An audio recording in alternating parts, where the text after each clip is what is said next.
Welcome to this gamblingsites.org sports betting how-to video. I'm Drew Goldfarb, and today we'll be breaking down parlay bets. Whether you're betting on football, baseball, basketball, hockey, or anything else, make sure to check out gamblingsites.org for all of your sports betting needs. So before we get into the strategy for making parlay bets, let's get into explaining what they are exactly. Parlays are more complicated than a moneyline bet or a point spread bet, but they're still pretty simple to get the hang of. Essentially, instead of betting on the outcome of just a single game, you're betting on the outcome of two or more contests. For every game that you add to your parlay, the difficulty goes up, but the payout odds do as well. A lot of bettors include a lot of selections in their football parlays for this very reason, but the problem with that is that the bets get exponentially harder to win with each selection that you add. That's because if you get a single pick wrong, even if you have 4 or 5 other selections correct, you lose the wager. But that's the risk you take with parlays and why the payouts are so high. If the risk of that type of wager seems a little high, you may be able to find something called a progressive parlay. The payout odds will be lower, but in exchange, you'll be able to receive a lesser payout if you miss a single pick out of 4 or more games.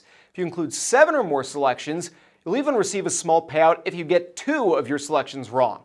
These types of wagers are an interesting middle ground between betting on games individually and taking on a true parlay. With the lower payout odds, though, it depends on your attitude of risk versus reward as to which style you might prefer.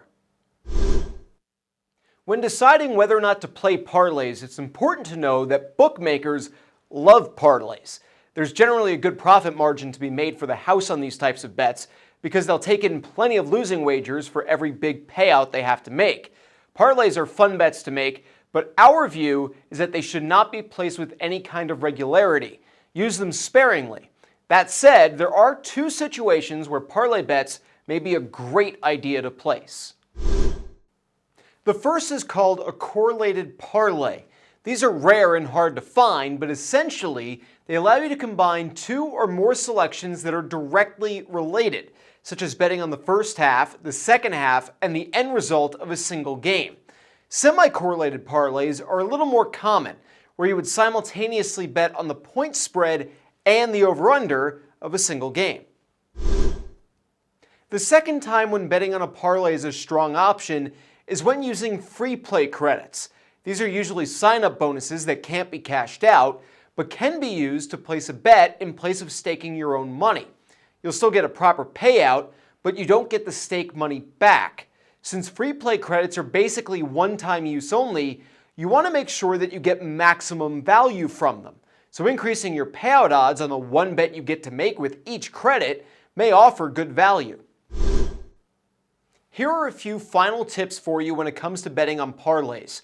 Avoid fixed odds parlays because the payouts are effectively lower than they technically should be given the difficulty of winning a parlay. Keep your stakes small. These are risky plays and the payout is already higher, so we'd recommend staking about a quarter of what you'd normally place on a point spread wager. Third, keep the number of selections in your parlay down. It can be tempting to go for the highest payout odds, but you're far more likely to turn a profit on parlays in the long run by trying to win a few smaller ones rather than chasing that one big payout. And finally, make sure to check the maximum payout of whatever sportsbook you're using. If a payout on a single wager is capped at $50,000, let's say, by your sportsbook or betting site, placing a wager with a potential winning payout of $75,000 would mean you're risking money unnecessarily, since you wouldn't be eligible for a third of that prize should your bet actually win. That'll do it for our Parlays betting guide. Be sure to like, share, and subscribe, and keep checking out gamblingsites.org for plenty more picks, tips, and of course, how-to guides like this one. I'm Drew Goldfarb. Thanks so much for watching. See you next time.